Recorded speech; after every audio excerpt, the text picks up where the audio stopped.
Graça e paz a todos. Amém. Vamos abrir as nossas Bíblias.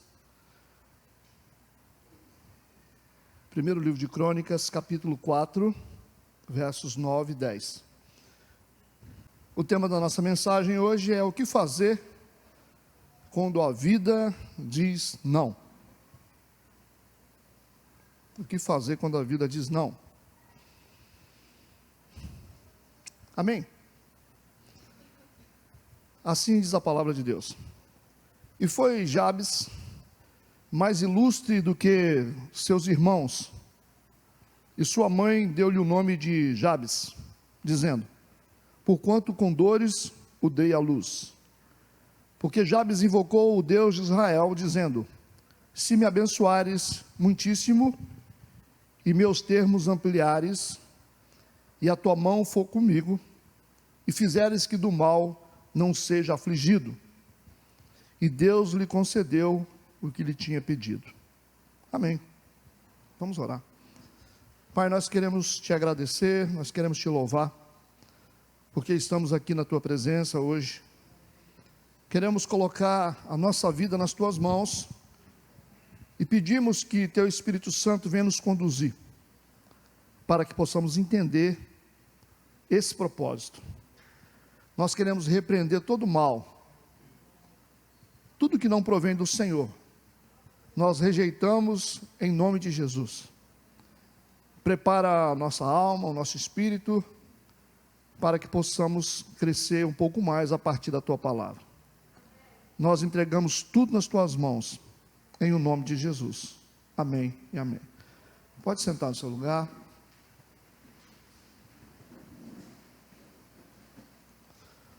O que fazer quando a vida diz não? O que fazer quando a vida diz não? Primeiro eu quero te dar mais ou menos uma noção do contexto, para que você possa entender completamente esse tema. O livro de Crônicas, ele foi escrito pelo sacerdote e escriba Esdras, no ano 430 a.C. Os primeiros 9 capítulos de 1 Crônicas fala somente sobre genealogia. Se você pegar lá do capítulo 1 até o capítulo 9, você só vai ver escrito assim: e fulano gerou ciclano, que era irmão, vários nomes. É uma genealogia, é uma descrição das pessoas que iam nascendo, os filhos, os nomes, as famílias. Então 1 Crônicas vai gastar 9 capítulos para tratar somente de genealogia do povo de Judá. A gente fica pensando, por que a Bíblia fala tanto sobre genealogia, né? Porque para o povo judeu é muito importante família. É igual na roça, né? Você pergunta, você fala assim, fulano de tal, o nome dele, a pessoa fala assim, mas quem é fulano? Não sei quem é. Aí você fala, é filho de tal, né? Aí você fala o nome do pai, o nome da família, todo mundo conhece. O povo judeu é assim, eles levam muito a sério esse contexto familiar, essa coisa de família. E a genealogia, de onde você veio, você é filho de quem? Porque quando você tem uma raiz genealógica, você tem pai, você tem mãe, você está dentro de uma descendência, você tem uma identidade. Então para o judeu é muito importante. Se você não tem genealogia, você não tem identidade. O nome Jabes, esse nome aparece no Antigo Testamento. É interessante que é um nome diferente, é um nome hebraico, só que esse nome tem um significado estranho, porque ele tem um sentido pejorativo, significa aquele que causou dor. É estranho, né? Uma mãe colocar o nome de um filho com esse significado, aquele que causou dor. A gente já pode imaginar quais são as cargas que esse nome está carregando. O que acontece com o pai ou com a mãe quando eles escolhem um nome para o filho? Geralmente tem a ver com o momento que eles estão vivendo. Com base no momento que essa mãe estava vivendo, ela resolveu colocar o nome desse filho de Jabes. que tem o significado de aquele que causou dor. Aí vem uma pergunta, né? Quais são os motivos? Quais são os motivos que podem ter levado essa mãe a dar esse nome para ele? O que leva uma mãe a colocar um nome estranho no filho?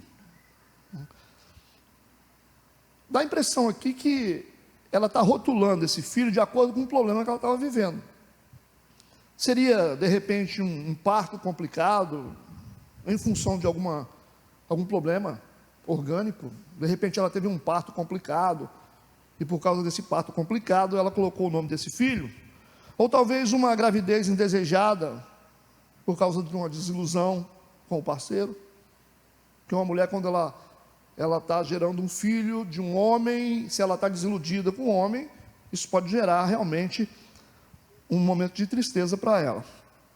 Ou talvez seria uma dor de conceber um filho e ter que criá-lo sozinho, como muitas mulheres que criam seus filhos sozinhos. Você vai ter um filho e o pai não está presente para poder acompanhar. Ou talvez o problema aqui seja uma crise financeira que dificultava, né, o aumento da família. Por que que essa mãe colocou o nome desse menino de Jabes, dizendo que ele é aquele que causou dor? O que aconteceu naquele momento?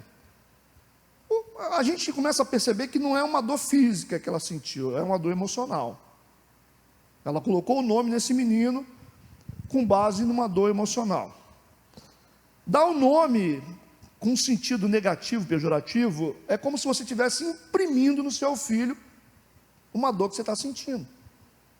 Muitos pais fazem isso, eles têm o costume de imprimir nos filhos a dor que sente. Se você, por exemplo, está decepcionado com o seu marido, aí ele te fez mal, ele te traiu, principalmente isso acontece em casais que se separam.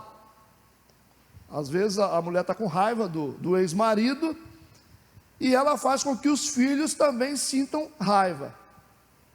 Aí você vai perceber que o garoto está com raiva do pai, porque a mãe imprimiu isso nele. Quantas crianças que sofrem hoje por isso, não sabe nem o que o pai fez, mas a mãe cria uma imagem tão negativa do pai, e aí o filho começa a odiar o pai por isso. Isso pode acontecer dos dois lados. Tem muito pai também que faz os filhos odiarem a mãe. Está vendo o que sua mãe fez? Sua mãe fez isso.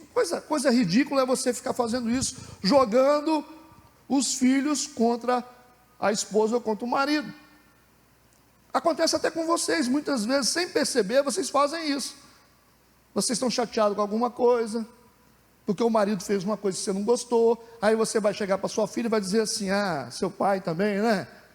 Você sabe o que seu pai está fazendo? Você viu o que seu pai fez comigo? Aí esse mesmo sentimento que você tem em relação ao seu marido, você conseguiu transferir para sua filha, para o seu filho, ou seja, você está imprimindo o mesmo sentimento negativo que você tem neles. A mãe de Jacó fez isso. Ela queria que o Jacó fosse o primeiro, ela colocou isso no coração dele. A maior responsável pelos fracassos de Jacó foi a mãe, porque é ela que participou da trama para poder enganar o pai e o irmão. A gente vê também na história de Adão. Adão foi chamado para ser um agricultor, cuidar de uma terra. Deus fez o jardim e colocou Adão para cuidar. Só que Adão fracassou nisso. Ele foi expulso do jardim.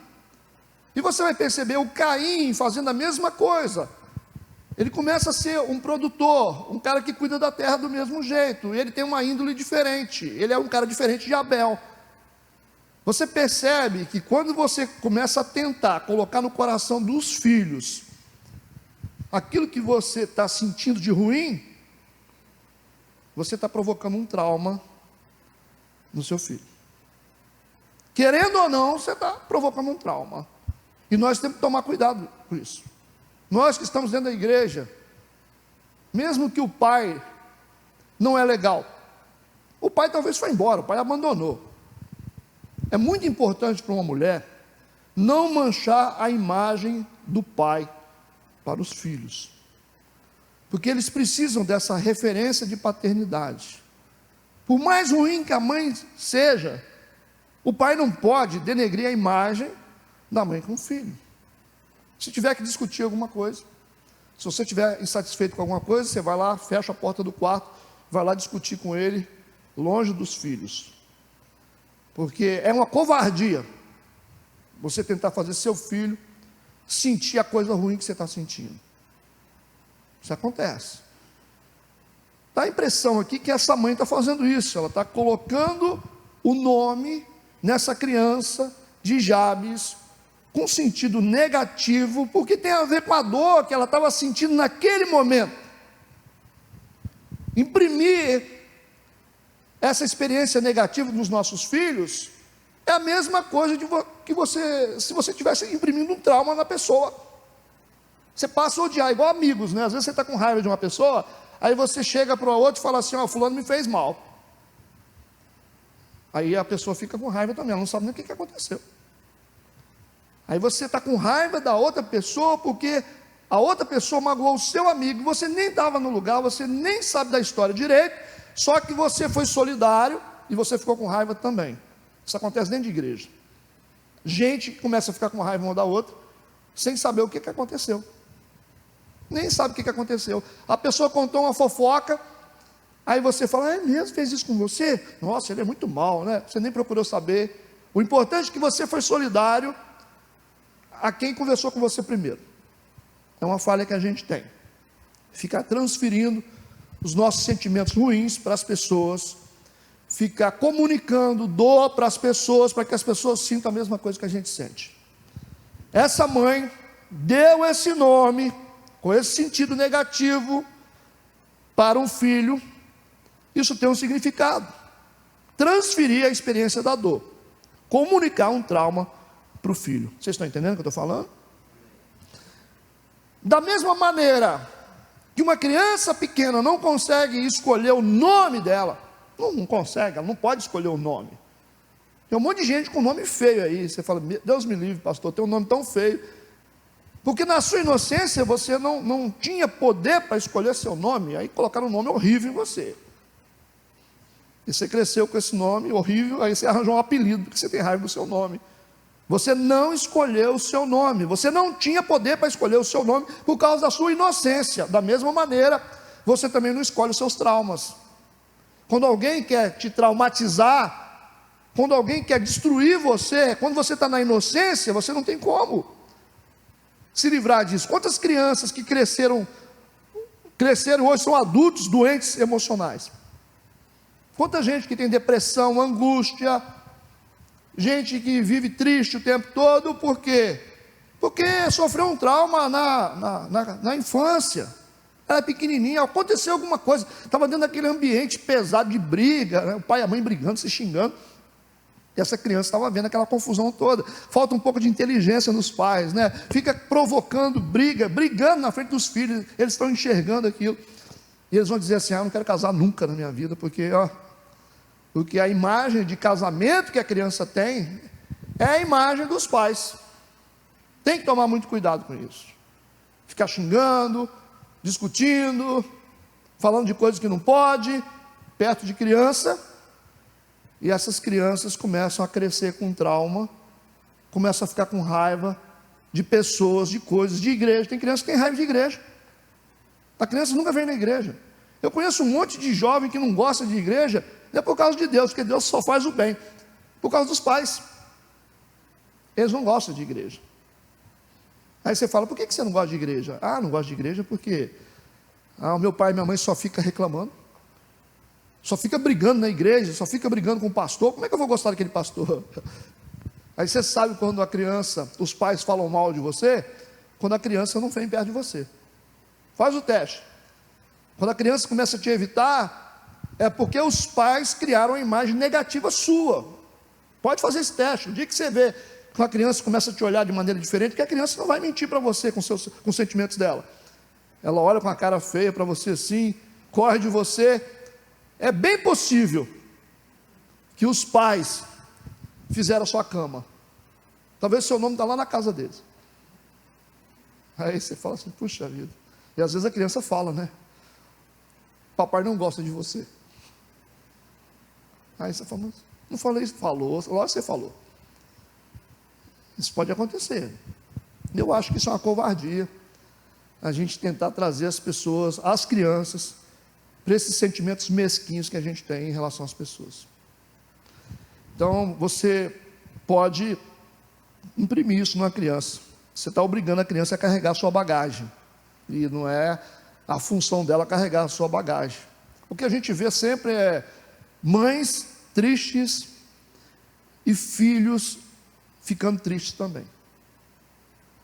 Eu percebo isso o tempo todo. Eu vejo pais improdutivos, fracassados, e os meninos entrando no mesmo caminho de fracasso.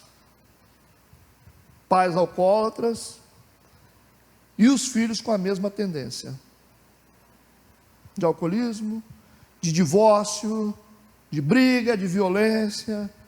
É o que eu disse para vocês num culto passado. Às vezes nós sentimos as mesmas coisas. Tem umas coisas que começam a perseguir a gente, vem uns impulsos que a gente começa a perceber que os nossos pais têm isso. Os nossos pais tinham isso. E esse negócio começa a visitar a gente. Se a gente não tomar cuidado, nós estamos fazendo a mesma coisa. Daqui a pouco a gente está brigando, a gente está separando, nós estamos desistindo de igreja, desistindo das pessoas, porque os nossos pais desistiram. Na verdade, talvez eles fazem isso de maneira inconsciente, mas eu acho que no fundo eles gostam. As pessoas gostam, né? Que você fique solidário a elas. E nós temos que fazer com que os nossos filhos tenham um futuro diferente, gente. Um futuro diferente, não sofrer como muitos de vocês sofreram, como muitos de nós sofremos, sem oportunidade. Amém? Jabes vai declarar aqui a vitória dele, sobre o legado do seu nome, através de algumas atitudes e de uma oração. Eu só falei sobre algumas coisas, sobre a vida desse garoto. A Bíblia não fala como era a vida dele. Se ele era um menino triste por causa do peso do nome. Você imagina, o cara na escola, e o pessoal chamando ele assim, você é aquele cara que provocou dor. Ah, você que é responsável pela dor da sua mãe. Você imagina? A carga que esse nome traz. Por trás desse nome, Jabes tem uma história, gente. Tem uma história que não está contada na Bíblia, mas a gente pode imaginar quantos Jabes existem. Quantas crianças carregando cargas nas costas, crianças tristes, jovens tristes. Volta e meia eu estou atendendo jovem lá na sala, e eu falo para eles, esquece tudo e começa a vida de vocês, não fica olhando para os erros dos pais de vocês não, o que importa agora é fazer o que é certo, e a gente também não tem que ficar olhando para as coisas que deram errado, não tem que ficar olhando para as coisas que não funcionaram na nossa vida. Se não funcionou, passou, vamos seguir em frente. Se os nossos pais erraram, se não deixaram legado para a gente, nem moral, nem espiritual, e nem financeiro, a gente vai se virar. Não dá para a gente ficar chorando, lamentando, eu não consigo nada, porque meu pai não tinha nada. Cara, nós precisamos de Deus. Nós fazemos parte de uma geração que carrega cargas e cargas e cargas e cargas. Mas não dá para a gente escolher uma vida com base naquilo que os nossos pais nos deram. A maioria dos pais de vocês não deixaram um bom legado. Pode contar no dedo vocês que tiveram pais cristãos, que frequentavam igrejas, que eram pessoas que realmente eram espirituais. Poucos de vocês não têm legado espiritual. Muitos de vocês não tiveram um bom legado moral, porque você viveu num ambiente de violência, de palavrões, de imoralidade, de traições, de divórcios. Então, muitos de vocês também não têm um bom legado moral. É muita coisa. A gente tem que romper muitas coisas para a gente poder ser melhor. Tem que apagar essas coisas, esquecer, deixar para lá e seguir a nossa vida. A gente vai ficar chorando. Eu não consigo emprego porque, é uma carga. Eu não consigo crescer por causa disso. Tem que saber fazer a leitura da vida, saber que algo não está certo e que a gente precisa mudar a nossa vida.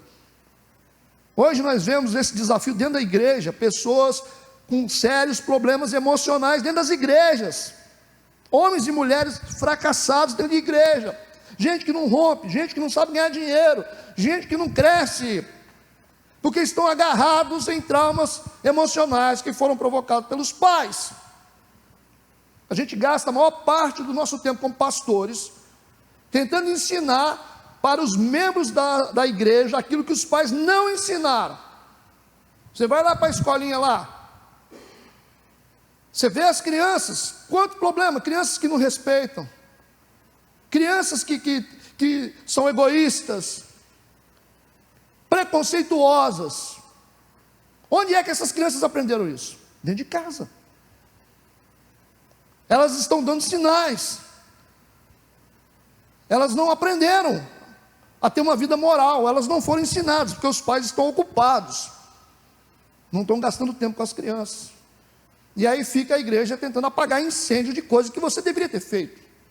De vez em quando tem uma mãe ou um pai que fica chateado, não fala assim com o meu filho, aí a criança vem, porque não me deram o brinquedo. Tem que falar para a criança, o brinquedo não é só seu, larga de ser egoísta, cara.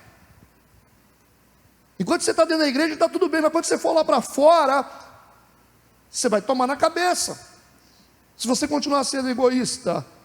Então deixa a igreja dar para os filhos de vocês e para vocês aquilo que os pais de vocês não deram. Foi isso que Josué fez, circuncidando a nação de Israel. Era obrigação dos pais. O pai fazia a circuncisão nos filhos, mas a geração morreu, porque desobedeceram a Deus. Josué teve que circuncidar todos os homens adultos, mas circuncisão se faz com criança, não com adultos, porque esses adultos chegaram numa idade, sem passar pelo processo de circuncisão. O que Josué estava dando para esses homens é aquilo que os pais haviam negado por causa do pecado. A circuncisão tem esse significado na vida de Josué, dando para Israel aquilo que os pais negaram. E é isso que os profetas estão fazendo hoje, estão dando para a igreja aquilo que os pais negaram para vocês. Vocês deveriam ter sido ensinados, porque os pais são autoridades, são sacerdotes do lar. Vocês deveriam ter sido ensinados a respeito de amar o próximo e respeitar as pessoas. Por que a gente vê adultos desrespeitosos, sem submissão, homens de 50 anos que não sabem obedecer à autoridade instituída? Porque não foram ensinados dentro de casa, os pais não estabeleceram limites para que eles pudessem aprender.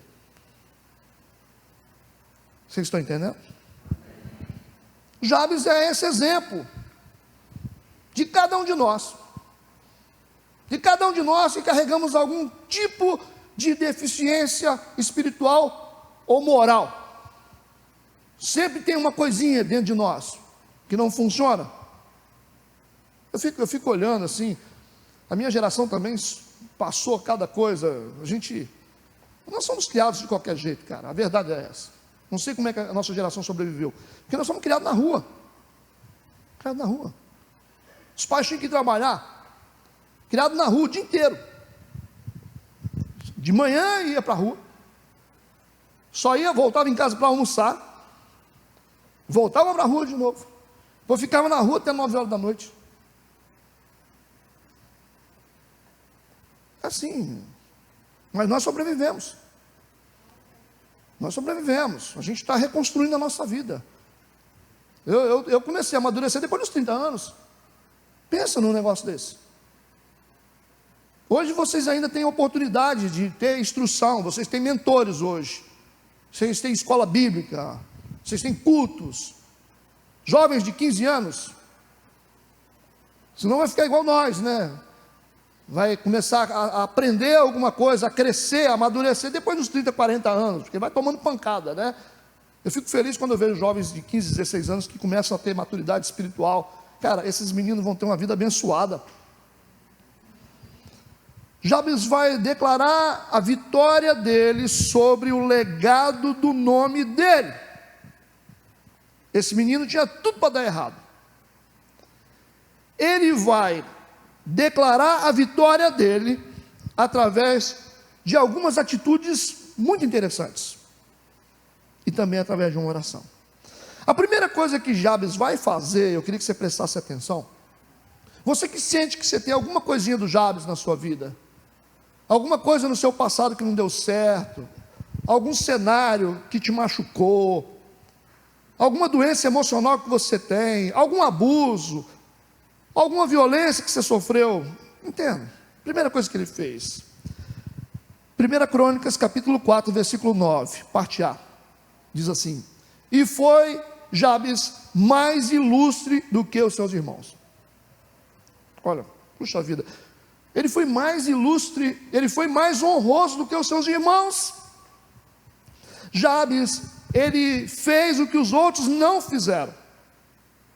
Já pensou nisso? Você seria capaz, mesmo diante da sua dor, mesmo diante do seu passado, diante das cargas que os seus pais colocaram nas suas costas, você seria capaz de ser mais ilustre, ser mais honroso do que os outros?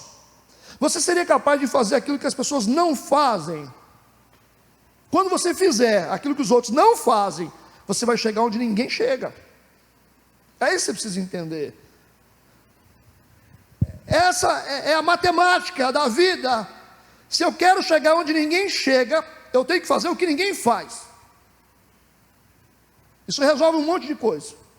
Estava até conversando com o João um pouco sobre as concorrências que existem no mercado hoje. Cara, você só vai andar na frente se você fizer o que ninguém faz. E aí você chega onde ninguém chega e você ganha o que ninguém ganha. Simples assim. Você vai ter que buscar um nível de instrução maior, um nível de espiritualidade melhor. Você vai ter que sair do sistema convencional, senão você vai ser igual a todo mundo. A Bíblia está dizendo: Jabes foi mais ilustre do que os seus irmãos, porque ele decidiu fazer diferente dos outros. Isso é possível. Isso é possível. Amém? A segunda coisa que Jabes fez está no versículo 10. Porque Jabes invocou o Deus de Israel. Jabes invocou o Deus de Israel. O que ele está fazendo? Ele decidiu remover os olhos das suas cargas e dos seus traumas e colocou na direção do céu. Você vai escolher. Eu sei que dor é um negócio difícil. A gente às vezes gasta tempo pensando nas coisas ruins, pensando no que o pai fez, o que o pai não fez, no que a família não fez, no que a família fez. Quantas coisas que a gente vai lembrando do passado dá uma dor na gente. Mas você tem que escolher. Você vai ficar olhando para a dor?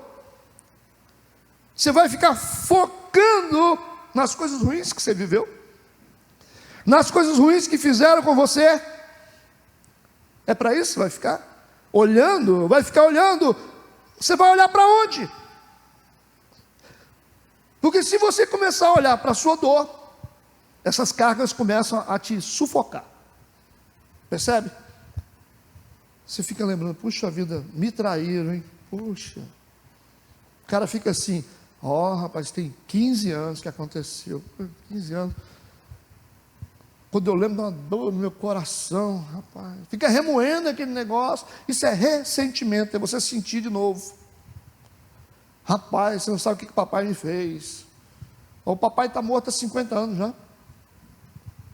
Aí você fica assim pensando, né, aquela coisa, remoendo, porque você gosta de remoer, sentir, ressentir coisas. Onde é que está o seu foco? O foco está na dor, o foco está no trauma. Mas se você começar a olhar para os seus traumas, para as coisas que você não tem, para as coisas que você sofreu na sua vida, é como se você colocasse cargas nas suas costas. Aí você vai começar a ficar assim, abaixadinho. Mas se você resolver olhar para o céu, as cargas caem. Compreende? À medida que você começa a olhar para Deus, as cargas tendem a cair. Por isso que Jabes decidiu remover os olhos dos seus traumas e decidiu olhar para Deus, olhar em direção ao céu. A Bíblia está dizendo que Jabes invocou o Deus de Israel. É uma decisão que a gente tem que tomar, né? A gente tem que viver isso o tempo todo. Ou a gente resolve orar, ou a gente resolve chorar. Chorar não resolve as coisas, chorar não paga a conta, chorar não traz reconciliação. É melhor olhar para Deus, porque Deus tem solução. Essa é a segunda coisa que ele fez. Tudo bem, você vai dizer, pastor, mas o Jabes estava cativo em circunstâncias. Sim, tinha carga, a mãe, o pai aqui não aparece, esse pai aqui é ausente, né? Não aparece. Temos aqui uma crise de paternidade também. Cara, o texto começa a falar no capítulo 1 sobre genealogia. O pai de fulano, filho, irmão. Quando chega no capítulo 4, versículo 9 que nós lemos, abre um parênteses para falar sobre Jabes. Não tem nada a ver. 9 capítulos falando sobre famílias, organização de famílias. Aparece um cara, num capítulo, no versículo 9 e 10, que tinha uma vida disfuncional. Deus está querendo chamar a atenção da gente. Aparece um Jabes no meio de uma genealogia. Um cara cheio de problemas, cheio de crises, porque os pais plantaram isso nele. Está de forma subjetiva, mas é isso que está acontecendo aqui. Ele está cativo numa circunstância. Mas mesmo quando a gente está cativo numa circunstância, às vezes você está sem dinheiro hoje, porque você nunca teve nada, e ninguém deixou nada para você, e você não teve nem condição de estudar. Muita gente talvez está carregando uma depressão hoje, não é por causa da pessoa, é por causa do que ela recebeu, compreende? Muitas vezes você está cativo numa condição que foi colocada na sua vida, não foi você que buscou. Mas mesmo cativo numa condição, a sua reputação espiritual, ela não tem que estar cativa. Não tem que estar cativa. Eu posso pensar diferente, eu posso agir diferente, eu posso buscar a Deus, eu posso decidir, amém? Para de ficar chorando, gente. Para de ficar reclamando da vida, das coisas que não deram certo, das oportunidades que você não teve. E olha naquilo que Deus pode fazer para você agora. Senão você não vai sair do lugar. Versículo 10, na parte B. Olha o que ele vai dizer para Deus, na oração dele. Ele começa dizendo o seguinte, porque Jabes invocou o Deus de Israel. E disse, se me abençoares muitíssimo. Olha o cara, sabe, tem gente que é assim, que pede baixo, né? O cara está tão para baixo, tão triste, tão desanimado, já está com aquele senso de comiseração nele. Ele fala assim, não, só pelo menos um pouquinho. Se eu tiver um pouquinho assim, sabe, se eu tivesse um empreguinho para ganhar R$200 por mês, eu já estava feliz. Você entendeu? Só que ele faz diferente. Ele faz um pedido acima do normal. Ele disse, se o Senhor me abençoar muitíssimo, muitíssimo, e os meus termos ampliares, ele falou, eu quero que o Senhor amplie as minhas terras, eu quero ter mais terra, eu quero ter um monte de terreno. É isso que ele está dizendo. O cara sonha. Já está na cabeça dele, porque ele chega para Deus na oração e pede, Deus, eu quero uma bênção grandiosa, tipo assim, sacudida e transbordante. Eu quero ser muito abençoado, não quero ser pouco não. Muito, Deus, entendeu, Deus? Eu quero ser muito, muito, muito, muito. Eu quero ser muito abençoado. Eu quero chegar na igreja assim, muito abençoado. Eu quero que as pessoas me olhem como uma pessoa tremendamente abençoada. É isso que ele está falando. E eu quero que o Senhor amplie os meus termos, as minhas terras. Eu quero muitas terras. O que é interessante, que nós estamos falando de um cara que tem uma bagagem de traumas nas costas, entende o que eu estou falando? Nós estamos falando de um cara que tinha tudo para dar errado. Uma pessoa que tinha um destino assinado, mas parece que ele não parou de sonhar. Gente doente emocionalmente não sonha. Gente que fica olhando para o passado não sonha. Gente traumatizada não sonha. Mas esse camarada, ele conservou na vida dele essa capacidade de sonhar, de crescer. Sonhar e crescer. Geralmente, dor faz a gente matar sonho. Não é assim? A dor faz a gente matar sonho. Às vezes você sofre tanto com a vida. Tem gente que sofre demais, até acima do normal. Aí a pessoa fala, você tem vontade de repente casar? Eu falei, Deus que me livre, nem penso nisso. O sonho da pessoa morre. Você tinha o sonho de ter uma casa? Nem penso nisso mais. A pessoa desiste de sonhar. Quantas pessoas que já sonharam, mas por causa da dor, hoje não sonham mais. Até no ministério, às vezes a pessoa está dentro da igreja, já sofreu tanto, tem um chamado ministerial. Deus chamou, a pessoa tem ministério. E a pessoa diz assim, não, eu vou ficar sentado no banco, sabe por quê? Porque eu já passei tanto sofrimento na minha vida, porque a vida é só isso aqui mesmo. Tem gente assim. Não sonha mais em nada, não acredita que Deus pode fazer mais nada. Geralmente, a dor, ela sepulta nossos sonhos. Mas o Jabes, ele é diferente. Ele soube conservar na sua vida os seus sonhos de crescimento. A gente vê aqui no texto que o Jabes, ele não podia escolher a sua família. A gente não escolhe a família, né? Como é que você escolhe? Você fala assim, eu tenho uma família horrível, né? Tem gente que vai dizer assim, pastor, se eu souber quem é minha família, eu não queira nem conhecer. Todo mundo enrolado. Família a gente não escolhe, nome a gente não escolhe. Não escolhe, mas o presente e o futuro a gente escolhe.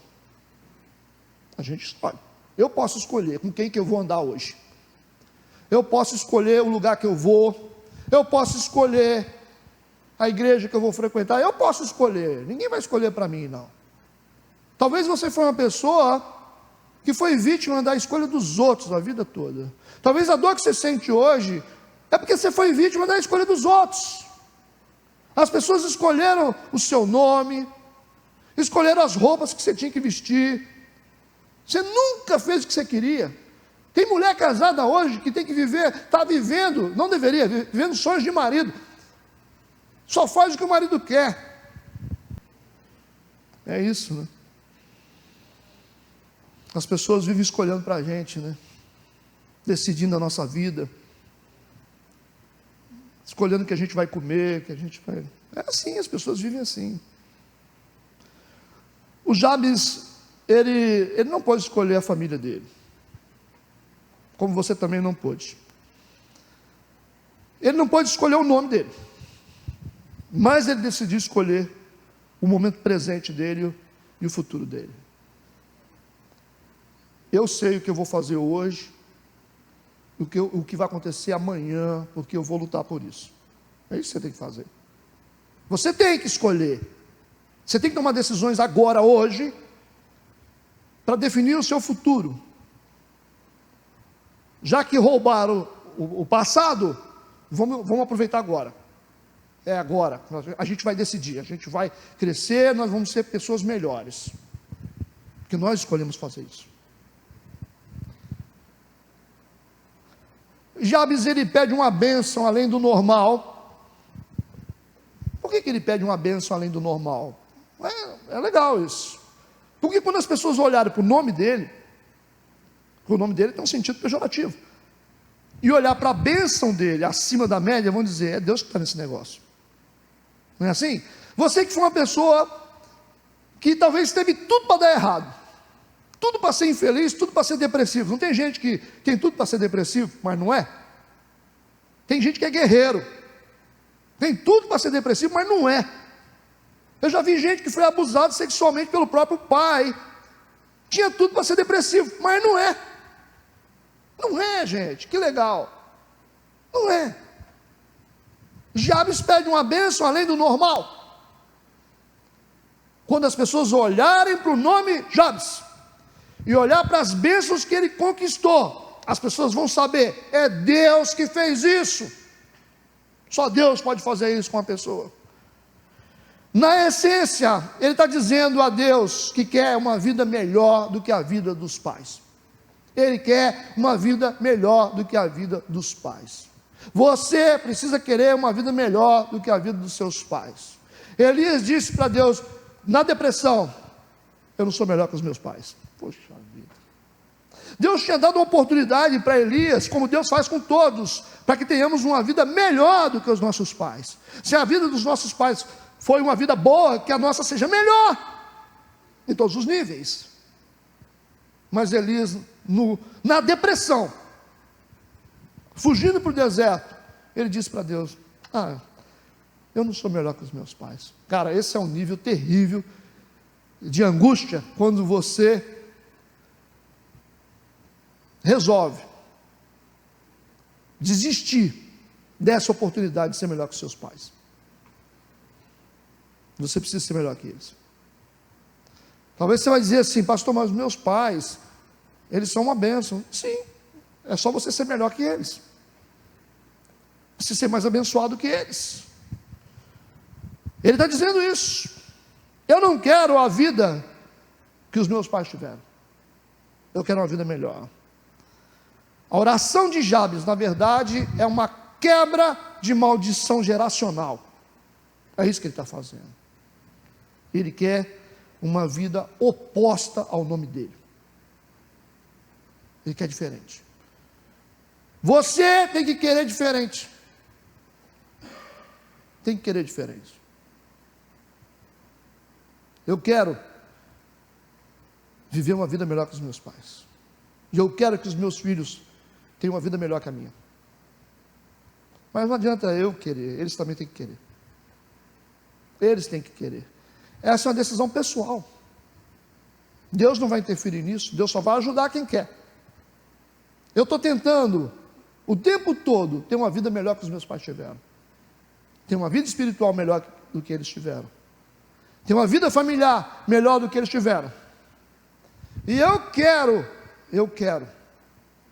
que os meus filhos tenham uma vida melhor que a minha. Eu oro para isso. Mas essa é uma decisão deles. Não é uma decisão minha. Deus quer o melhor para nós. Ele é o nosso Pai. Mas essa é uma decisão nossa. Deus sempre quer o melhor para todo mundo. O nosso Pai Celeste quer o melhor para nós. Mas essa é uma decisão nossa. Amém. Jabes pediu a Deus uma expansão territorial. Ele pediu a Deus, ele quer crescimento. É estranho você ver um cara pedindo coisas grandes, né? Um cara com projeto de grandeza, um cara com projeto de expansão de terras e de bênção. Como assim? Se o cara veio de uma família difícil, o cara tem um nome traumático.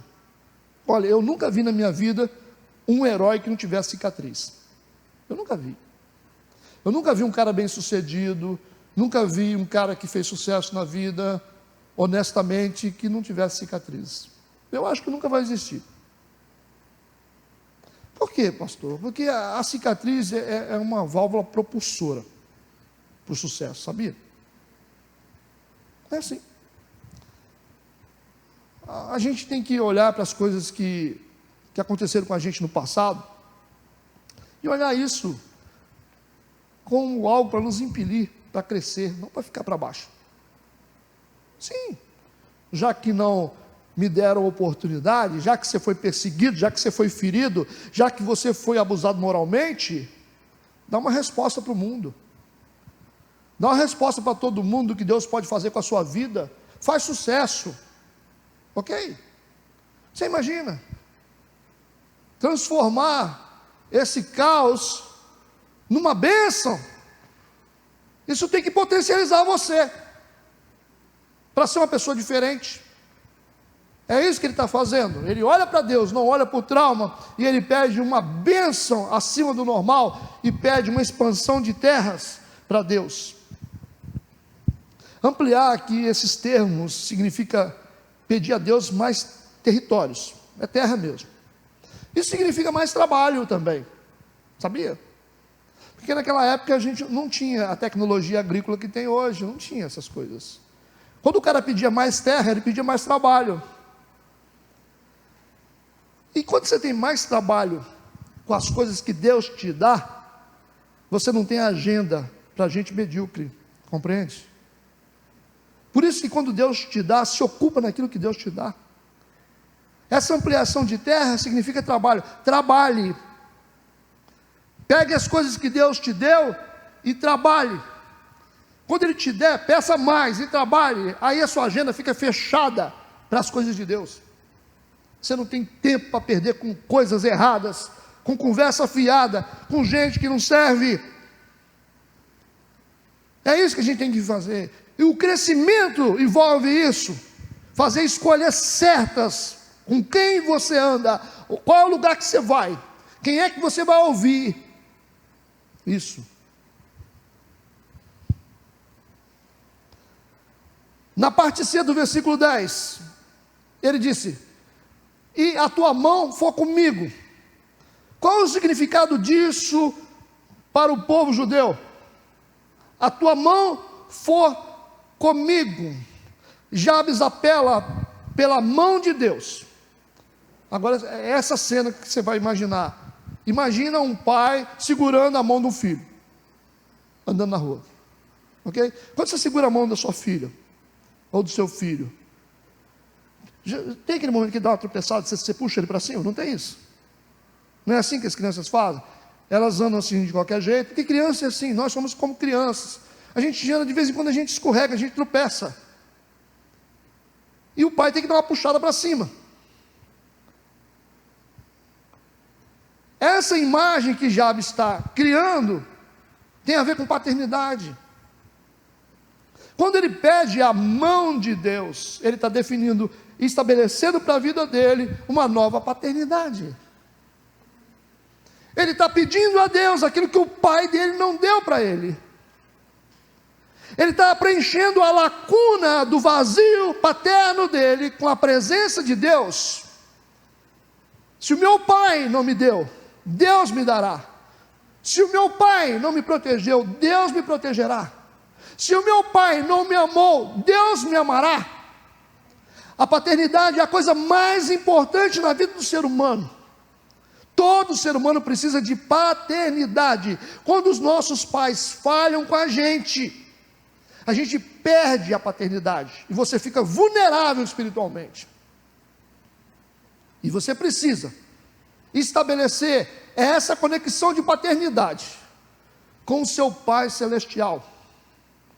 Por isso que a Bíblia nos ensina a chamar Deus de Abba, Pai, que é paizinho. Jesus disse: vocês não vão ficar órfãos, eu enviarei o Espírito Santo. O Espírito Santo, quando desceu sobre Jesus também, na forma corpórea de uma pomba, Deus disse: eis o meu filho amado em quem me comprazo. Isso é paternidade. Eis o meu filho amado a quem eu amo. Isso é paternidade. Nós precisamos de paternidade. Nós que recebemos violência paterna, omissão paterna, pessoas que sofreram com falta de paternidade, precisam estabelecer uma paternidade em Deus, gente. Compreende o que acontece? É a única possibilidade de recuperação. É confiar em Deus como Pai. E esse menino que não tem o pai aparecendo na sua genealogia, ele diz para Deus: se a tua mão for comigo, Deus vai guiar ele, Deus vai dirigir ele. E quando você tem pai, as pessoas não mexem com você, não é assim? Quando você está na escola, alguém quer mexer com você, você fala assim: vou chamar meu pai. Não é verdade? Chama meu pai vai vir aqui. Quando a Natalia era pequena, eu fui lá na escola. Tinha umas crianças que estavam maltratando ela. Eu cheguei igual um leão, né? Cheguei pisando assim já. Tem a mão na cintura. Eu quero saber. Essa é a unção de pai. Essa é a unção de pai. E quando a gente não tem pai? Quando a gente não tem a paternidade de um pai biológico, a gente fica vulnerável. As pessoas manipulam a gente. As pessoas usam a gente, exploram a gente, maltratam a gente. A crise de exploração que tem na humanidade se dá pela falta de paternidade. A maioria das pessoas hoje, principalmente no Brasil, não tiveram um pai que assumisse. Tem gente com certidão que não tem nome de pai. O pai não assumiu, falta de paternidade. Deus é pai. Deus é pai. Pai nosso que estás no céu. Ele vai preencher a lacuna. Agora, o que é interessante, que Deus vai estabelecer paternidade sobre a vida das pessoas, da sua vida, colocando uma pessoa sobre você. Ok? Talvez você pensou assim, pastor, Deus vai vir aqui para ser meu papai? Não, Ele vai botar uma autoridade sobre você. Por isso que os pastores fazem o papel do pai. Os pastores estão dando para você aquilo que os pais de vocês não deram. Proteção, limites. Não pode. Você falou, pastor, não pode. Deus está testando seus limites. Deus está testando a sua submissão. Porque você nunca aprendeu sobre isso, você nunca foi cuidado e protegido. Deus usa os pastores. Por isso, quando um pastor falha com a gente, você fica arrasado. Não é assim?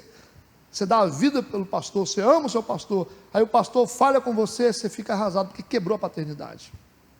Você fica doente. Tem um monte de gente que fica na rua perdido, assim, desviado. Está desviado porque o meu pastor me magoou, o pastor pisou em mim, o pastor roubou meu dinheiro. Quebrou a paternidade. Você entra numa área espiritual de vulnerabilidade, de exploração maligna. Então, cobertura espiritual, paternidade. Por isso, nós temos que olhar para os nossos líderes e falar, puxa vida, Deus está me dando aquilo que os meus pais não me deram. Alguém está dizendo para mim não. Tem alguém que eu posso ligar para ele. Tem alguém que eu posso conversar e pedir opinião sobre o meu trabalho. Era o seu pai que deveria fazer isso. Quando algo não funciona na sua vida, você tem um pai para dizer para você, a melhor pessoa para te orientar é o seu pai. E aqueles que não têm? Você está sofrendo, você está triste, aí você fica, então, onde eu vou fazer? Aí você não tem pai para falar, pai, poxa vida, eu não consegui, eu não estou bem, não consegui passar naquele concurso. Quem não tem? Mas quem tem um pastor, você pode fazer isso. Aí você vai dizer assim, pastor, estou pensando em fazer isso. Eu acho que não, está errado. Você fica assim, você não tem nada com a minha vida. Deus está te dando. Olha o que eu estou falando, Deus está te dando aquilo que seus pais negaram para você. Foi o que Josué fez com a nação de Israel. Te dando limites, te dando não, te dando proteção, te dando direção. Por isso que a gente tem que entender que a igreja é uma configuração de família. Aquilo que o mundo tirou da gente, Deus nos devolveu com a igreja. Por isso que nós somos irmãos. E o pastor é o pai. Compreende? E essa é a casa. Por isso que a estrutura da igreja é uma estrutura de família, onde nós somos diferentes, mas a gente tem que se aguentar. Não é assim? Não tem aquele irmão mais velho seu que você tem vontade de arrancar a cabeça dele? Às vezes acontece aqui dentro, a gente fica chateado um com o outro, mas nós somos irmãos. Deus nos colocou no contexto de família. Temos irmãos, temos diferenças, temos uma casa e temos um pai. Então, pastor. O episco é aquele que enxerga por cima, é o pai. A igreja é a estratégia de Deus para restaurar na sua vida aquilo que você não teve. Quando você entende a igreja, você prospera. Quando você entende o papel de uma igreja, você prospera, rapaz. Compreende? Ainda no versículo 10, na última parte, ele diz: e fizeres que do mal eu não seja afligido. Gente, olha a inteligência desse cara. Ele pede um monte de bênção para Deus, mas ele sabe que quando uma pessoa prospera, ela se torna mais vulnerável. Toda pessoa que cresce, ela é mais vulnerável. Na oração dele, ele pede a Deus muitas bênçãos, mas ele pede também que o Senhor me proteja do mal. Não deixa o mal chegar na minha vida. Porque quando a gente cresce, quando a gente fica muito abençoado, a gente fica mais vulnerável. Ele tomou o cuidado, com sabedoria, de pedir a Deus a prosperidade, mas ele pede a Deus para proteger a integridade dele e a conduta dele. É igual a oração do Pai Nosso. Lembra da oração do Pai Nosso? Ela começa com glorificação. Você vai ver que tem uma lista de coisas que é pedida na oração do Pai Nosso, mas ela termina dizendo: mas livrai-nos do mal. Ele fez uma oração igual ao Pai Nosso. Ele pede um monte de coisa, mas pede a Deus para proteger a prosperidade dele, para livrar ele do mal. E eu termino com uma coisa que é muito interessante nesse texto. Eu quero que você preste atenção nisso. A oração de Jabes, ela começa com uma condicional. Ele diz: se. Ouça isso. Se me abençoares muitíssimo, acompanhe o texto. Se me abençoares muitíssimos, e meus termos ampliares, e a tua mão for comigo, e fizeres que do mal não seja afligido. A impressão que tem aqui é que o Jabes está propondo a Deus aqui uma troca, porque ele fala assim: se o Senhor me abençoar, se o Senhor ampliar os meus termos, se o Senhor fizer que do mal não seja afligido, ele está fazendo uma proposta para Deus. Olha como que é interessante, existe a condicional do se o Senhor me abençoar. A impressão que tem é que ele vai dar alguma coisa em troca para Deus. Parece que ele vai dar alguma coisa em contrapartida. Se Deus fizer, se o Senhor fizer. Só que a oração dele termina dizendo: e Deus lhe concedeu o que ele tinha pedido.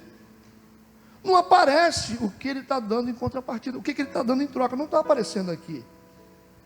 Porque a oração que aparece em Gênesis de Jacó, eu quero ler Gênesis capítulo 28, verso 20 a 22, diz assim: e Jacó fez um voto dizendo, olha como é que é o voto de Jacó: se Deus for comigo, e me guardar nessa viagem que eu faço, e me der pão para comer, e vestes para vestir, e eu em paz tornar a casa do meu pai, ele disse: o Senhor me será por Deus, e esta pedra que tenho posto por coluna será a casa de Deus, e tudo quanto me deres, certamente eu te darei o dízimo.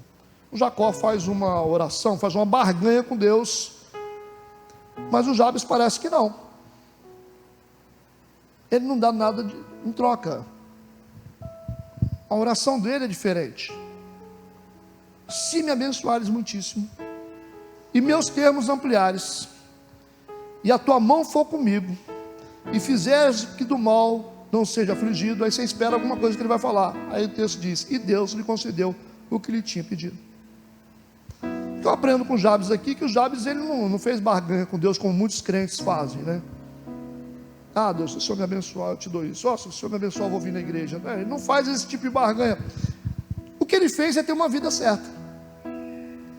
Ele tomou decisões antes, diante de Deus. Por isso que a oração de Jabes é uma oração considerada a oração mais poderosa. A oração de Jabes. Você vai ver na internet, a oração de Jabes. Por que ela é poderosa? Porque não é uma barganha que ele fez com Deus. Primeiro, ele estabeleceu uma vida com conduta correta diante de Deus. Ele foi um homem correto, apesar dos seus traumas, apesar do passado pesado, apesar da sua mãe ter colocado um nome negativo nele. Não aparece a figura do pai, o cara não tem genealogia, o cara tinha tudo para dar errado, mas ele toma decisões certas. Ele busca o Senhor, ele confia em Deus, ele fala: Deus, eu quero crescer muito. E a Bíblia diz que Deus concedeu para ele tudo que ele havia pedido. A melhor coisa que a gente faz, sabe o que é? É viver certo. Viver certo, viver de forma honesta. E à medida que você for precisando das coisas, Deus vai te dando. Deus vai te dando. Deus nunca vai negar nada para você, se você tiver uma vida certa. Nunca.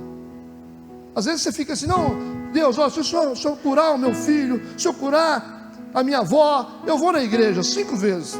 É isso que a gente vê todo dia. As pessoas falando: eu prometo, como um cara está na televisão dizendo, né? Falando: se Deus me curar, o cara vai fazer um tratamento de quimioterapia até dezembro, final de dezembro, termina o tratamento dele, o cara famoso. E ele disse: se Deus me der uma chance, 2021, eu vou ajudar 4 ou 5 pessoas com problema de câncer. Mas você vai fazer para negociar com Deus? Não é assim que funciona a vida, gente. Não é assim que funciona a vida. A gente vive certo, a gente vive correto, a gente ajuda as pessoas, nós fazemos o melhor sempre. Quando a gente precisa de alguma coisa e a gente ora, Deus nos dá. Essa é a estratégia de Jabes. Primeiro, estabeleceu uma vida certa, uma conduta correta, e as portas ficam sempre abertas para nós. Deus não vai rejeitar a sua oração, não, meu irmão. Se você sente que a sua oração está sendo rejeitada hoje, parece que o céu está fechado, que tipo de vida você tem tido? Você deixou para poder consertar a sua vida agora que você precisa, porque a coisa ficou feia, porque você quebrou? Que história é essa, cara? A gente não precisa ficar mal para poder glorificar a Deus. Nós não precisamos perder tudo para poder vir na igreja, não. Não precisamos ficar doentes para servir a Deus, não. A gente tem que servir a Deus quando a gente está bem. A gente está bem. Isso é acumular crédito espiritual. Estou bem? Igreja. Estou com dinheiro? Igreja. Família está bem? Igreja. Diante de Deus, a agradecer a Deus pela nossa vida, sempre. Quando vier a tempestade, você descansa. Você fala: eu sei que eu tenho crido. Enquanto as pessoas estão arrancando os cabelos aí na rua, você vai sentar, balançar na rede, dizer assim: estou tranquilo, meu depósito está lá. Está certo? Não é ficar procurando resolver coisas espirituais e virar crente em cima da hora, desesperado. Quer ver a igreja cheia de gente, é quando começa a ter problema aí. É só vir calamidade, todo mundo busca Deus. Não era para ser assim. Busca Deus quando você pode. Buscai ao Senhor enquanto você pode achar. Eu quero ter saúde. Deus quer participar da nossa história, da nossa vida. Eu quero que você fique de pé no seu lugar, que eu preciso orar por você.